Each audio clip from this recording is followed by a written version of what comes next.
ہمیں ہاتھ پاؤں ہلانے کی بالکل بھی ضرورت نہ پڑے۔ تو میرے پیارے بھائیوں، یہ دونوں باتیں افراط و تفریط کے اندر داخل ہیں، اور شریعت نے جو راستہ بتایا ہے وہ ان دونوں انتہاؤں کے درمیان ہے جو قرآن و سنت سے سمجھ میں آتا ہے۔ یہ سمجھنا بھی غلط ہے کہ جھاڑ پھونک کی کوئی حیثیت نہیں اور تعویذ کرنا ناجائز ہے، اس لیے کہ اگرچہ اس روایت میں ان لوگوں کی فضیلت بیان کی گئی ہے جو جھاڑ پھونک نہیں کرتے، لیکن یہ بات آپ حضرات اچھی طرح سمجھ لیجئے کہ اس سے ہر قسم کے جھاڑ پھونک مراد نہیں ہے، بلکہ اس حدیث میں زمانہ جاہلیت میں جھاڑ پھونک کا جو طریقہ تھا اس کی طرف اشارہ ہے۔ یعنی زمانہ جاہلیت میں عجیب و غریب قسم کے منتر لوگوں نے یاد کر رکھے تھے، اور یہ مشہور تھا کہ یہ منتر پڑھو تو اس سے فلاں بیماری سے افاقہ ہو جائے گا اور مریض اچھا ہو جائے گا، فلاں منتر پڑھو تو اس سے فلاں کام ہو جائے گا وغیرہ۔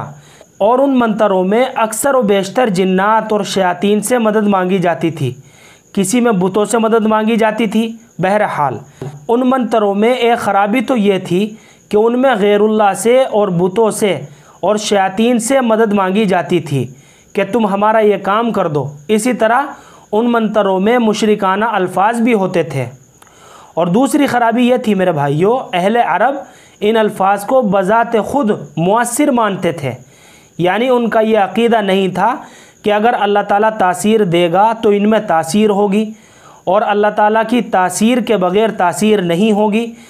یہ عقیدہ نہیں تھا، بلکہ ان کا عقیدہ یہ تھا کہ ان الفاظ میں بذات خود تاثیر ہے، اور جو شخص یہ الفاظ بولے گا اس کو شفا ہو جائے گی۔ یہ دو خرابیاں تو تھی ہی، اس کے علاوہ بسا اوقات وہ الفاظ ایسے ہوتے تھے کہ ان کے معنی ہی سمجھ میں نہیں آتے تھے، بلکہ محمل قسم کے الفاظ ہوتے تھے جن کے کوئی معنی نہیں ہوتے تھے۔ وہ الفاظ بولے بھی جاتے تھے اور ان الفاظ کو تعویذ کے اندر لکھا بھی جاتا تھا۔ در حقیقت میرے بھائیوں، ان الفاظ میں بھی اللہ کے سوا شیاطین اور جنات سے مدد مانگی جاتی تھی۔ اب ظاہر ہے کہ یہ سب شرک کی باتیں تھی، اس لیے نبی اکرم صلی اللہ علیہ وسلم نے جاہلیت کے جھاڑ پھونک کے طریقے کو منع فرما دیا، اور یہ بھی فرمایا کہ جو لوگ اس قسم کے جھاڑ پھونک اور تعویذ گنڈوں میں مبتلا نہیں ہوتے، یہ وہ لوگ ہوں گے جن کو اللہ تبارک و تعالی بلا حساب و کتاب جنت میں داخل فرمائیں گے۔ لہٰذا اس حدیث میں جس جھاڑ پھونک کا ذکر ہے اس سے وہ جھاڑ پھونک مراد ہے جس کا زمانہ جاہلیت میں رواج تھا۔ اب یہاں پر یہ بات بھی اچھی طرح سمجھ لیجئے، یہ کارخانہ حیات، یہ کائنات کا پورا نظام اللہ تعالیٰ کا بنایا ہوا ہے، اور اللہ تعالیٰ نے مختلف چیزوں میں مختلف خاصیتیں اور مختلف تاثیریں رکھ دی ہیں۔ مثلا پانی کے اندر یہ تاثیر رکھی ہے کہ وہ پیاس بجھاتا ہے، آگ کے اندر جلانے کی خاصیت رکھ دی ہے۔ اگر اللہ تعالیٰ یہ تاثیر آگ سے نکال دے تو آگ جلانا چھوڑ دے گی، جیسے حضرت ابراہیم علیہ السلام کے لیے اسی آگ کو اللہ تبارک و تعالیٰ نے گل گلزار بنا دیا تھا۔ ہوا کے اندر تاثیر الگ رکھی ہے، مٹی کی تاثیر الگ ہے۔ اسی طرح اللہ تعالیٰ نے مختلف قسم کی مخلوقات پیدا فرما دی ہیں، انسان، جنات، جانور، شیاطین وغیرہ، اور ان میں سے ہر ایک کو کچھ نہ کچھ طاقت دے رکھی ہے۔ انسان کو بھی طاقت دے رکھی ہے، گدھے گھوڑوں کو بھی طاقت دے رکھی ہے، شیر اور ہاتھی کو بھی طاقت دے رکھی ہے، اور ہر ایک کی طاقت کا معیار اور پیمانہ مختلف ہے۔ شیر جتنا طاقتور ہے انسان اتنا طاقتور نہیں ہے۔ سانپ کے اندر زہر رکھ دیا، اگر وہ کسی کو کاٹ لے تو وہ مر جائے۔ اسی طرح بچھو کے اندر زہر رکھ دیا ہے، لیکن اس کے کاٹنے سے مرتا نہیں ہے بلکہ تکلیف ہوتی ہے۔ بہرحال ہر ایک کی خاصیتیں مختلف ہیں اور طاقتیں مختلف ہیں۔ بالکل اسی طرح سمجھو میرے بھائیوں، جنات اور شیاطین کو بھی اللہ تعالیٰ نے کچھ طاقتیں دے رکھی ہیں۔ وہ طاقتیں انسان کے لیے باعث تعجب ہوتی ہے۔ مثلا جنات کو اور شیاطین کو یہ طاقت حاصل ہے کہ وہ کسی کو نظر نہیں آتے، یہ طاقت انسان کو حاصل نہیں ہے۔ اگر انسان یہ چاہے کہ میں کسی کو نظر نہ آؤں تو وہ ایسی صورت حاصل نہیں کر سکتا۔ اگر انسان یہ چاہے کہ میں ایک لمحے میں یہاں سے اڑ کر امریکہ چلا جاؤں تو یہ طاقت اس کو حاصل نہیں ہے۔ لیکن بعض جنات اور شیاطین کو اللہ تبارک و تعالیٰ نے یہ طاقت دے رکھی ہے کہ یہ شیاطین لوگوں کو گمراہ کرنے کے لیے اور ان کو اللہ تعالیٰ کے دین سے پھیرنے کے لیے بعض اوقات انسانوں کو ایسے کلمات کہنے کی ترغیب دیتے ہیں جو شرک والے ہیں۔ وہ شیاطین انسانوں سے یہ کہتے ہیں کہ اگر تم وہ کلمات کہو گے جو شرک والے ہیں اور نعوذ باللہ اللہ تعالیٰ کی شان میں گستاخی کرو گے تو ہم خوش ہوں گے اور جو طاقت اللہ نے ہمیں دے رکھی ہے اس کو تمہارے حق میں استعمال کریں گے۔ مثلاً فرض کریں کہ کسی کی کوئی چیز گم ہو گئی ہے اور وہ بیچارہ ڈھونڈتا پھر رہا ہے۔ اب اگر کسی جن یا شیطان کو پتہ چل گیا کہ وہ کہاں پڑی ہوئی ہے تو وہ اس چیز کو اٹھا کر 1 منٹ میں لا سکتا ہے۔ اللہ تعالیٰ نے اس کو یہ طاقت دی ہے۔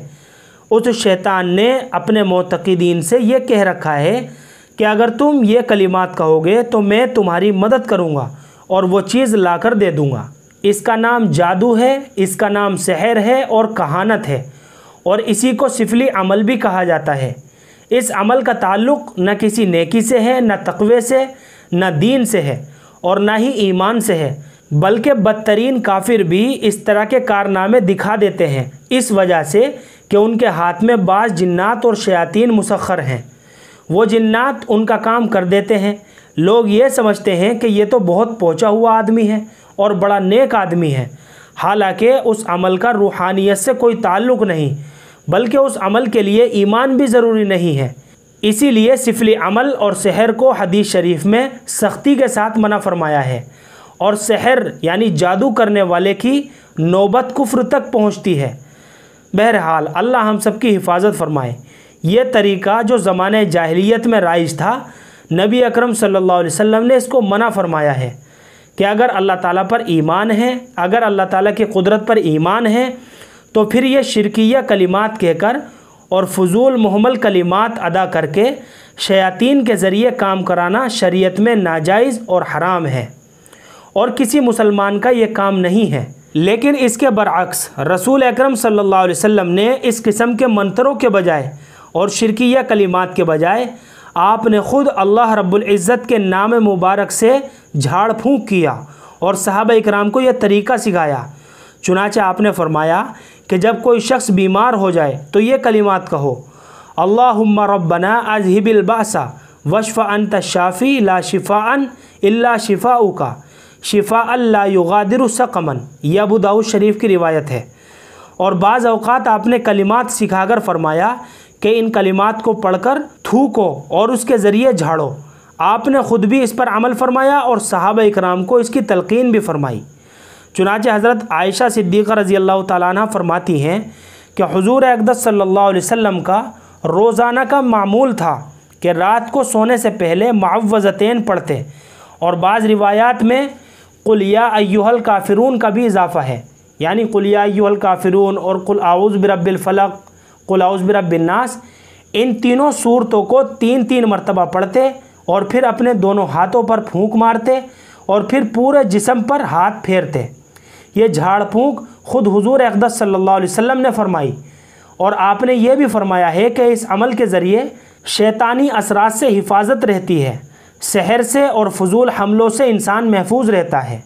اس کے علاوہ ایک اور حدیث میں حضرت عائشہ رضی اللہ تعالیٰ عنہ فرماتی ہیں کہ جب رسول اکرم صلی اللہ علیہ وسلم مرض وفات میں تھے اور صاحب فراش تھے اور اتنے کمزور ہو گئے تھے کہ اپنا دست مبارک پوری طرح اٹھانے پر قادر نہیں تھے، تو حضرت عائشہ رضی اللہ تعالیٰ عنہ فرماتی ہیں کہ مجھے خیال آیا کہ رات کا وقت ہے اور سرکار دو عالم صلی اللہ علیہ وسلم ساری عمر یہ عمل فرماتے رہے کہ معوذتین پڑھ کر اپنے ہاتھوں پر دم فرماتے تھے اور پھر ان ہاتھوں کو سارے جسم پر پھیرتے تھے، لیکن آج آپ کے اندر یہ طاقت نہیں ہے کہ یہ عمل فرمائیں۔ چنانچہ میں نے خود معوذتین پڑھ کر رسول اکرم صلی اللہ علیہ وسلم کے دست مبارک پر دم کیا اور آپ ہی کے دست مبارک کو آپ کے جسم مبارک پر پھیر دیا، اس لیے کہ اگر میں اپنے ہاتھوں کو آپ کے جسم مبارک پر پھیرتی تو اس کی اتنی تاثیر اور اتنا فائدہ نہ ہوتا جتنا فائدہ خود آپ کے دست مبارک پھیرنے سے ہوتا۔ اور بھی متعدد مواقع پر رسول اکرم صلی اللہ علیہ وسلم نے یہ تلقین فرمائی کہ اگر جھاڑ پھونک کرنی ہے تو اللہ کے کلام سے کرو اور اللہ کے نام سے کرو، کیونکہ میرے پیارے بھائیوں اللہ تعالیٰ کے نام میں یقیناً جو تاثیر ہے وہ شیاطین کے شرکیہ کلام میں کہاں ہو سکتی ہے، لہذا آپ نے اس کی اجازت عطا فرمائی۔ تو میرے پیارے بھائیوں، یہ چند باتیں میں نے آپ حضرات کے سامنے رکھی ہیں تعویذ گنڈوں کے تعلق سے۔ ابھی بہت سی باتیں رہ گئی ہیں جو کافی غور طلب ہے۔ اللہ سے دعا ہے کہ اللہ ہم سب کے ایمان کی، اعمال کی حفاظت فرمائے۔ وآخر دعوانا ان الحمد للہ رب العالمین۔